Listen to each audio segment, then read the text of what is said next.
His wife barely ate. Then he found her feeding in a graveyard. Amina was beautiful, but every meal exposed something impossible. She lifted rice to her lips, one grain at a time, with a silver pin. No one could live on so little, yet she never seemed weak.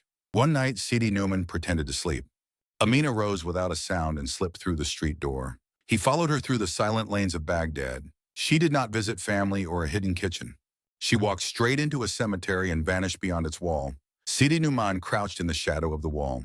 Amina met a pale female ghoul among the stones. In the old tales, such creatures hunted lonely travelers and turned to graveyards when no living victim came near. Together, the two women opened a grave filled only that day. They sat at its edge and began their feast, speaking as calmly as friends over supper. That ordinary sound made the scene more terrible. Sidi-Nouman fled before either woman could see him and returned to bed. When Amina slipped beneath the covers, he kept his eyes shut. Sleep did not come. The woman beside him was not merely secretive. She hungered for the dead. At dinner the next day, Amina again counted grains of rice with her pin. Sidi-Nouman began gently, asking why she refused every dish in his house. Then fear sharpened his words. Surely, he asked, some food on this table tasted as sweet as the flesh of a corpse. Amina froze. She understood that he had followed her, and the calm mask she had worn since their wedding disappeared. She seized a bowl of water, whispered words he could not understand, and flung it into his face. In an instant, his hands became paws, his voice became a bark, and his wife stood over him with a heavy stick. Amina beat him through the courtyard and tried to crush him as he fled through the gate. Only the end of his tail was caught. In the street, packs of dogs attacked the stranger among them. A cook protected him for one night, but would not let him stay. The next morning, Sidi-Nouman reached a baker's shop. The baker tossed him bread. Instead of devouring it, he bowed his head in thanks. Amused by this strange courtesy, the baker called him Rufus and gave him a place near the oven. Weeks passed.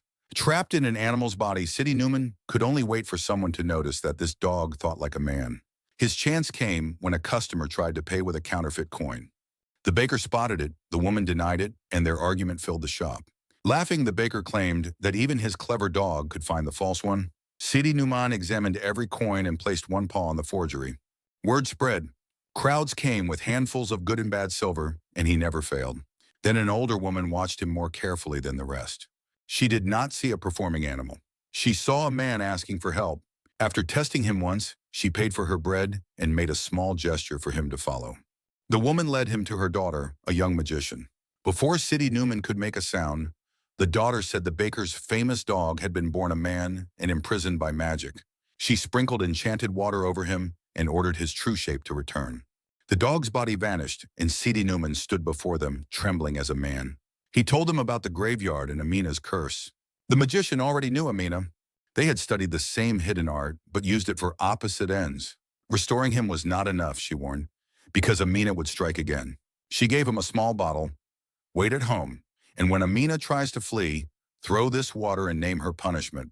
Sidi-Nouman reached his house before Amina returned. The servants believed her story that he had rushed away on sudden business, and that an unwanted dog had entered through the open door. He waited with the bottle hidden in his hand. The moment Amina saw him, surprise broke across her face. For the first time, she had no words. She turned for the door, but he cast the water first. Receive the reward of your crimes, he said. The spell struck her, and a dark chestnut horse appeared where she had stood. The wife who condemned her husband to live as a hunted dog was trapped inside another form. Sidi-Nouman believed the balance had been restored. Sometime later, Caliph Harun al-Rashid walked through Baghdad in disguise and saw Sidi-Nouman driving the horse harshly through the street. The exhausted animal stumbled, yet he continued to strike her. Outraged, the Caliph summoned him to the palace and demanded the truth. Sidi-Nouman confessed everything: the rice, the grave, the curse, the false coin, and the counterspell. The Caliph accepted that Amina was dangerous and did not order her restored.